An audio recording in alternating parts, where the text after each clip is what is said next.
If you have been doing the supine lying on your back, hook lying position where your feet are just flat on the floor like this is for those narrow ISAs.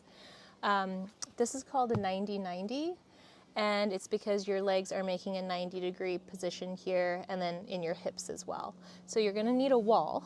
And again, for narrow ISAs, remember having a yoga block, anything that's about this thickness, a thick book, a ball, between your knees is going to be helpful for creating more space right here at the back of the pelvis, the sacrum. Okay, so you're gonna come onto your back. There would not ideally be slats. I'm just gonna pretend this is a whole wall. And you will find a 90-degree angle in your hips and in your knees, generally like that. And you're gonna put the block between your knees like so. And set yourself up so that you're comfortable, you're not tucking the chin in. Raise your chin up a bit, open up your throat, and everything is gonna be exactly the same. You're just lightly squeezing in with the legs. Your feet are super glued to the wall now, just gently, enough pressure in the wall so that they don't slide down as you try to drag your feet down to the floor. Those hamstrings are gonna kick on, and the hamstrings are going to allow your pelvis to slightly tuck. This is not a big bridge. I'm not all the way up here, right? Just a little bit to encourage that pelvis to draw down. Now we're gonna do the same thing. You can have your arms just in a neutral position here by your side, a little bit out more to the side, or you can add that reaching pattern right here, okay? But same thing's gonna apply.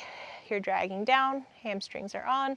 You're gonna inhale softly through your nose, and then that long sighing exhale out.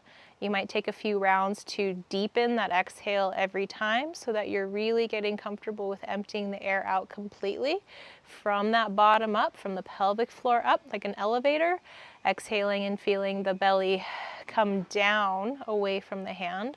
Those low ribs soften down away from the hand. And then when you feel ready, you're gonna work on keeping that bit of abdominal tension in. You're gonna keep that tension in. You're not going to, when you inhale, let everything go and splay out, right? Like jazz hands. You're gonna keep this controlled, held in, and you're gonna think of the inhale running down the backside, filling up the back of the pelvis, exhaling, lifting up from the front.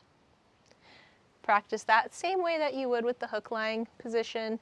Maybe 5 breaths, you rest, repeat, so you do a total of 10 to 25 in one sitting.